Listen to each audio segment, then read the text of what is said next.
আজকে আমরা আবার অ্যাস্ট্রোব্রত চ্যানেলের পক্ষ থেকে আবার একটা নতুন ক্লাস নিয়ে আপনাদের সামনে হাজির হয়েছি। আজকে আমরা এর আগে যেমন রাহু ইন 8th হাউস করেছিলাম, আজকে একই ক্রমে আমরা যাচ্ছি কেতু ইন 8th হাউস।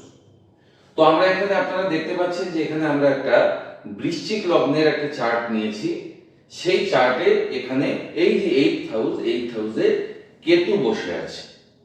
তো স্বভাবতই আমাদের যে তথাকথিত যে জ্যোতিষ, সেই অনুযায়ী বলা হয় যে অষ্টম হাউসে যদি কেতু আসে তাহলে নির্ঘাত মৃত্যু।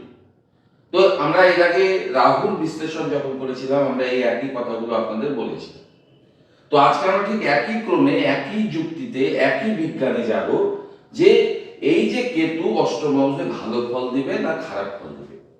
তো আপনাদের এর আগেও আমরা বলেছি যে যদি কোনোভাবে এই কেতুর সাথে 3 নম্বর ঘরের অধিপতি অর্থাৎ স্যাটার্ন, 6 অর্থাৎ এই যে 6 নম্বর ঘরের অধিপতি মঙ্গল, বা 11 অর্থাৎ এই যে 11 নম্বর ঘরের অধিপতি বুধ, অর্থাৎ ত্রিসরায় লর্ড অর্থাৎ 3, 6, 11 লর্ড যদি কেতুর সাথে কোনোভাবে যুক্ত থাকে তাহলে কেতু অবশ্যই এখানে খারাপ ফল দেবে।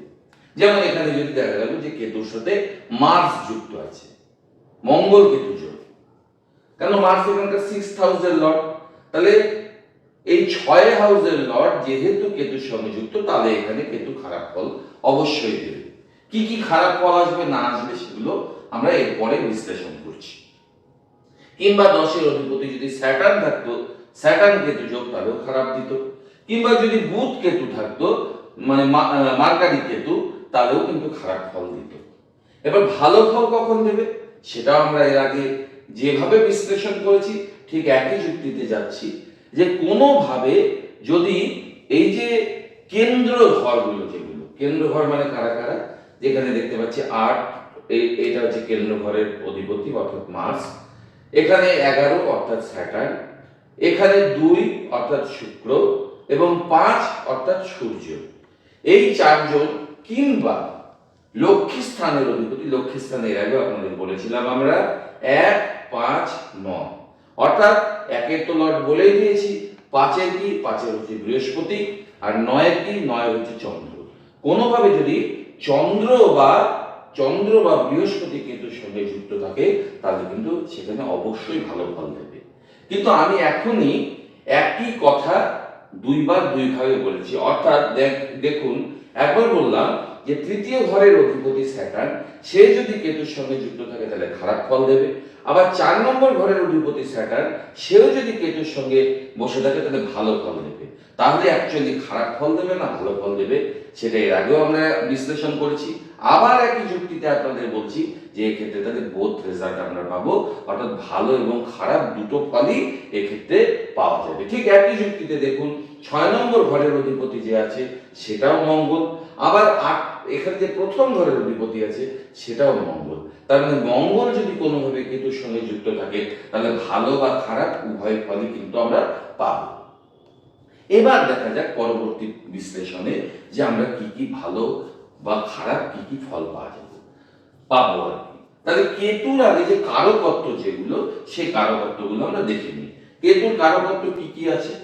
কেতু স্পিরিচুয়াল নেচার দেবে। কেতু মানে অকাল্ট, যোগ, কোনো লিবারেশন বা মুক্তি, আত্মজ্ঞান। বৃহস্পতি যেমন জ্ঞানের কারক, কেতু হচ্ছে আত্মজ্ঞানের কারক, আর কেতু হচ্ছে গিভার। কেতু সব কিছু দিয়ে দেয়। তাহলে এইগুলো হচ্ছে আমাদের কেতুর কারকত্ব, এই ফলগুলো পাবো। এবার 8th হাউস যেখানে বসে আছে তার কি কি বৈশিষ্ট্য আছে? 8th হাউস কি দেয়? পেইন এন্ড সাফারিং, অর্থাৎ যন্ত্রণা দেয়। 2 নম্বর কি দেয়? জ্যোতিষের সাথে যুক্ত, লনজিভিটি অর্থাৎ জীবনের সাথে যুক্ত, ইনলস অর্থাৎ কোনোভাবে আপনাদের যে শ্বশুর বাড়ি, শালা শালিকা ইত্যাদির সঙ্গে যুক্ত, অ্যাক্সিডেন্ট মানে দুর্ঘটনার সাথে যুক্ত, ট্রান্সফরমেশন অর্থাৎ পরিবর্তনের সাথে যুক্ত, সিক্রেসি অর্থাৎ গুপ্ত বিদ্যার সাথে যুক্ত, ডেথ ফিয়ার অর্থাৎ মৃত্যু ভয়ের সাথে যুক্ত।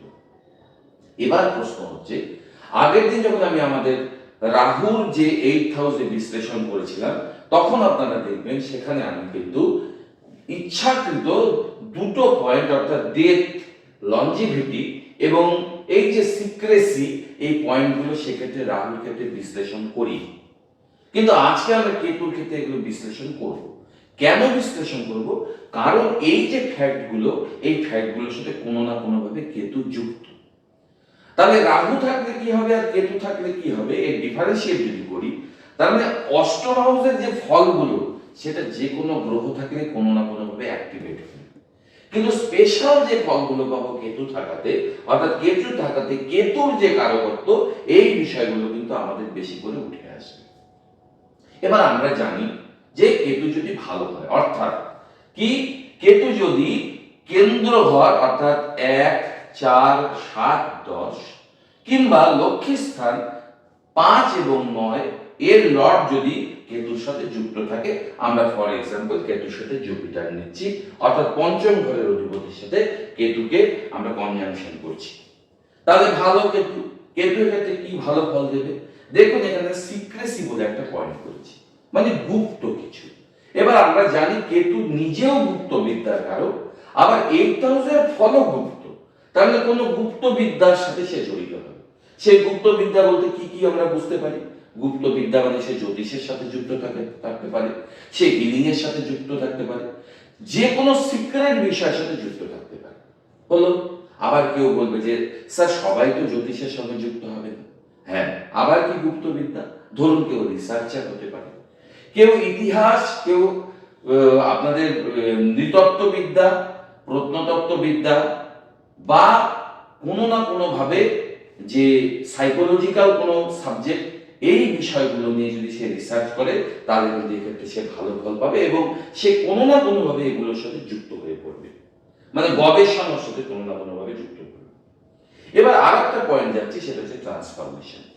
ট্রান্সফরমেশন মানে জীবনের পরিবর্তন। কি ধরনের পরিবর্তন?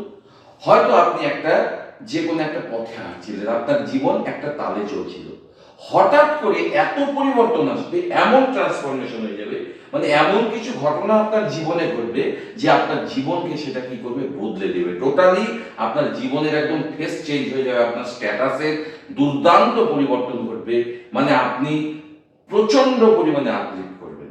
এই ধরনের ট্রান্সফরমেশন হবে। আর কি হতে পারে?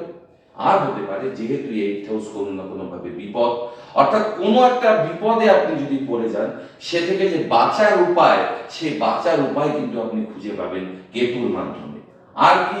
আর এটা হচ্ছে আপনারা দেখতে পাচ্ছেন ডেথ ফিয়ার, অর্থাৎ আমাদের মধ্যে অনেকেই আছে মাঝে মাঝে আমরা মৃত্যু ভয় নিয়ে ভাবি, হয়তো আমাদের ব্যবসা নষ্ট হয়ে যাবে, হয়তো কেউ মরে যাবে, এ ধরনের বাজে কিছু চিন্তা ভাবনা আমাদের মাথায় আসে যখন আমাদের 8th হাউস অ্যাক্টিভেট হয়। সেই সমস্ত ভয়কে জয় করার যে অধিকার, সেটা কিন্তু কেতু আপনাদের জীবনে নিয়ে আসে। এই হয়ে গেল কেতুর ভালো ফল। এবার কেতুর সাথে কোনোভাবে যদি ত্রিসলয় লর্ড যুক্ত থাকে, যেটা আমি আগে বিশ্লেষণ করলাম, অর্থাৎ কেতু খারাপ হলে সিক্রেসিতে কি আসবে? সিক্রেসিতে আসবে আপনাদের কিছু গুপ্ত রোগ। গুপ্ত রোগ মানে গুপ্ত অঙ্গের রোগ হতে পারে, কিছু হরমোনাল ডিফেক্টস হতে পারে, কিছু নার্ভের প্রবলেম, মানে যেগুলো গুপ্ত জায়গায় সরাসরি চোখে দেখা যায় না, এমন ঘটনাগুলো আপনাদের জীবনে ঘটতে পারে। ট্রান্সফরমেশন, যেটা একটু আগে ব্যাখ্যা করলাম, ট্রান্সফরমেশনে কি আসতে পারে? আপনার হয়তো হাই স্ট্যাটাসের ছিলেন, এত স্ট্যাটাস নেমে যাবে, এত বিলো হয়ে যাবে, আপনি ভাবতে পারবেন না যে আমার জীবন কিভাবে এইভাবে পরিবর্তিত হলো। আপনি হয়তো কোটি কোটি টাকার ব্যবসা করছিলেন, এমন হবে যে আপনি পথের ভিখারিতে পরিণত হয়ে যাবেন, অর্থাৎ জীবনে এই ধরনের ট্রান্সফরমেশন চলে আসতে পারে। তারপরে কি? আপনার বিভিন্ন ধরনের মানসিক অস্থিরতা, অর্থাৎ মেন্টাল কনফ্লিক্ট, বিভিন্ন ধরনের চিন্তা, ভয়, মনে ভয়, মৃত্যু ভয়, এগুলো কিন্তু আপনার জীবনে জাগরিত হয়ে যাবে। আর কি হতে পারে? আর হতে পারে, যেহেতু 8th হাউস ইনলজ এর ঘর, আমি একটু আগে বলেছিলাম ইনলজ, তার মানে শ্বশুর বাড়িতে মারাত্মক কিছু প্রবলেম আসতে পারে, আপনার স্ত্রী তার সঙ্গে জড়িত হয়ে যেতে পারে এবং স্ত্রীর সঙ্গে আপনার নিত্য নৈমিত্তিক কলহ তৈরি হতে পারে। আর কি হতে পারে, যেটা সব থেকে বিপজ্জনক, সেটা হচ্ছে আপনার মধ্যে সুইসাইডাল টেন্ডেন্সি, অর্থাৎ আপনি কোনো না কোনো ভাবে আত্মহননের পথ বেছে নেওয়ার চেষ্টা করবেন, এতটাই আপনার মধ্যে কনফ্লিক্ট চলে আসবে। তো এই ধরনের খারাপ ফলগুলো দিতে পারে। তাহলে আমরা কি করব? আমরা আপনাদের সুবিধার জন্য আমি একটু বিশ্লেষণ করে দিচ্ছি যে আমরা তখনই কেতু ভালো বা খারাপ ফল দেবে যখন কেতুকে আপনি অ্যাক্টিভ করবেন। এখন যদি কেতু আপনার ভালো ফল দেওয়ার জন্য রাজি হয়, তাহলে অবশ্যই আপনাকে কেতুকে কি করতে হবে? অ্যাক্টিভ করতে হবে। এবার কেতুকে অ্যাক্টিভ করবার জন্য আপনি কি করবেন? এই যে কেতুর যে কারকত্ব যেগুলো আছে, অর্থাৎ আপনি অকাল্ট প্র্যাকটিস করতে পারেন, জ্যোতিষের সাথে যুক্ত হতে পারেন, আপনি স্পিরিচুয়াল হতে পারেন, সব থেকে বড় কথা সেটা হচ্ছে আপনি গিভার হতে পারেন। সব কিছু দিয়ে দেওয়ার চেষ্টা করবেন, কোনো কিছু রুখে নিজের কাছে রেখে দেওয়ার চেষ্টা করবেন না, সবকিছু দিয়ে দিবেন, কোনো বিষয় নিয়ে বেশি চিন্তা ভাবনা করবেন না, তাহলেই কিন্তু, এবং সততার পথ বেছে নেবেন, কেতু আপনার অ্যাক্টিভ হবেই। আর কেতু অ্যাক্টিভ হলে কিন্তু আপনি যে ভালো ফল, সেই ফলগুলো অবশ্যই পাবেন। তাহলে কেতুকে অ্যাক্টিভ করার বিষয় বলে দেবেন। এবার যদি আপনার কেতু আপনাকে খারাপ ফল দেয়, তাহলে আপনি কি করবেন? অবশ্যই কেতুর সাথে যুক্ত, কেতুকে যে স্থিরতায় আনতে পারে, সেটা হচ্ছে শ্রী গণেশ দেব। সেই জন্য গণেশ স্তুতি, ওম গণ গণেশায় নমঃ, এই মন্ত্র আপনি প্রত্যেক দিন স্নানের পর 21 বার করে উচ্চারণ করবেন, 41 দিন ধরে এটাকে উচ্চারণ করবেন এবং গণেশের পুজো করবেন। তাহলে আপনার বিপদ কিছুটা হলেও সংকুল হবে, সেই আশা রাখছি।